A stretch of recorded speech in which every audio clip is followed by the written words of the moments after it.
This is it, Jennifer. Your big break in TV.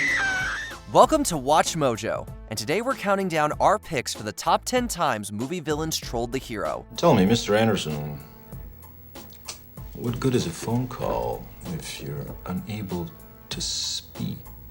For this list, we'll be focusing on cinema baddies and/or antagonists who aren't just satisfied with defeating or killing their victims. They have to taunt, prod, and/or monologue to them too to get that extra good feeling of twisting the knife.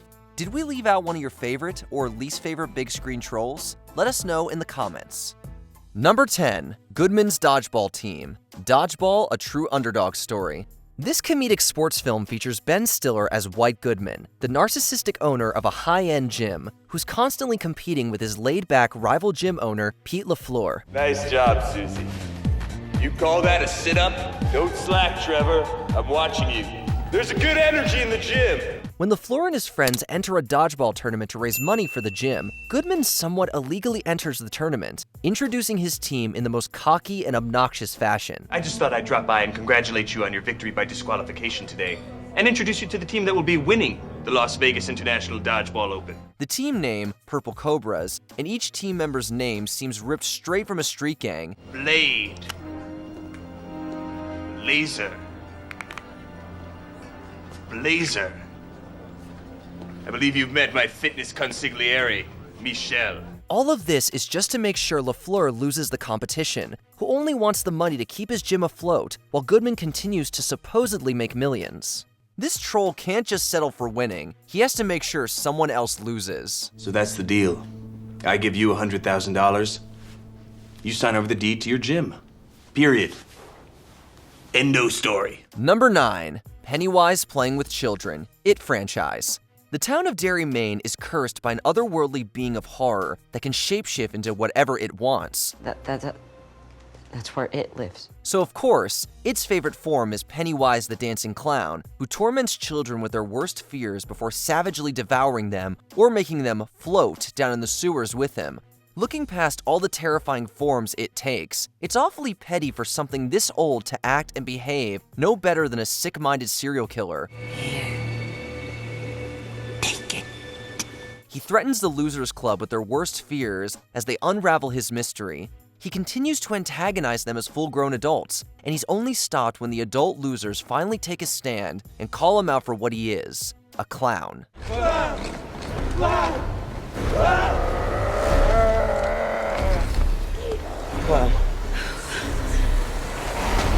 Number 8, Smoking and Cackling, Cape Fear. A 1991 classic by Martin Scorsese, Cape Fear follows the story of attorney Samuel Bowden and his family as they are stalked and terrorized by one of his former clients, the crazed and zealous Max Cady. I could get upset, things could get out of hand. And then in self-defense, I could do something to you that you would not like right here. Convinced he served 14 years because of Bowden's failure to put his ideals aside to defend his client, Cady immediately begins to rain terror down on the lawyer and his family. But first, he decides to do some trolling. Could it be you don't remember me? Oh, yeah, sure. I remember you. You were at the movie house the other night. Oh, I'm disappointed. I'm hurt. How? By going to the same movie theater that the Bowden family is in, sitting in front of them, and obnoxiously laughing and smoking a cigar. One could argue he's enjoying his freedom from prison, but there's little doubt that Cady purposefully planned every detail of his revenge. Excuse me. Number 7, The Emperor's Premature Gloating, Star Wars Episode 6, Return of the Jedi.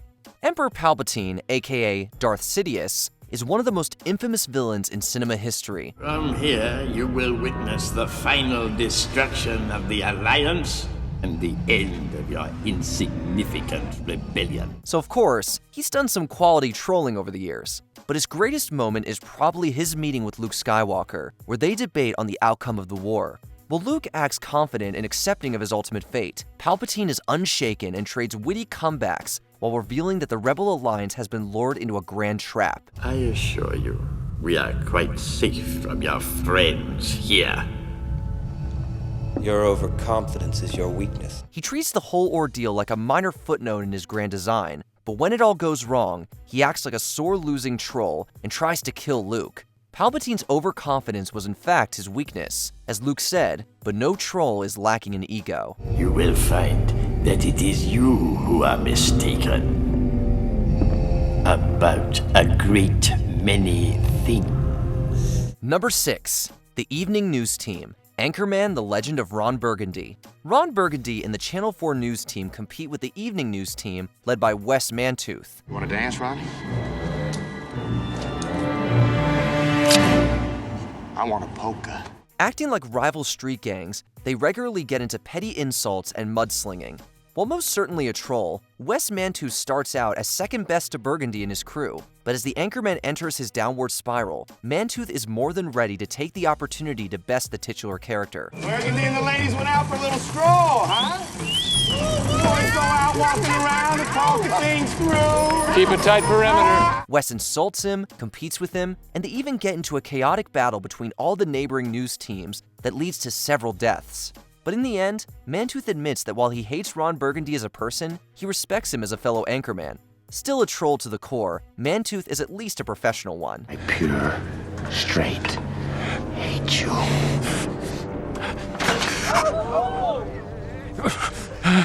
But God damn it, do I respect you. Number 5. Hans on the Radio.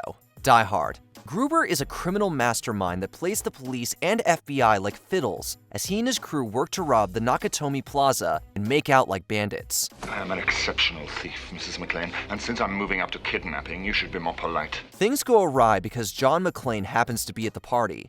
The two keep contact over a ham radio, and Gruber plays it calm and collected while slowly picking away at McClane's bravado, taking shots at the gung-ho American cowboy like every good European bad guy should. Just another American who saw too many movies as a child. Another orphan of a bankrupt culture who thinks he's John Wayne, Rambo, Marshall Dillon. His trolling facade begins to erode over time, however, as Gruber tricks McClane into giving him a gun when they first meet, and then resorts to holding his wife hostage. This only delayed his inevitable fall, but his radio trolling almost got him to the top. Get it? Well, I hope that's not a hostage. Number 4. Hello? Hello? Anybody home? Back to the Future and Back to the Future Part 2. Hello, anybody home? Think McFly? Probably the closest to a literal troll on this list, Biff Tannen is another 80s iconic villain that steals the show. Since you're new here, I'm gonna cut you a break. Today. So why don't you make like a tree and get out of here?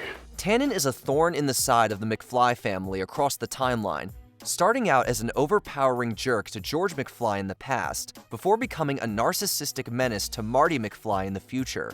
Even though he goes so far as to destroy the timeline just to steal George's wife Lorraine in the future, it's his past self that is the true troll, as he lives the stereotypical 1950s bad boy persecutor lifestyle, pestering George and nearly assaulting Lorraine. But like any troll, he backs down when both George and Marty stand their ground.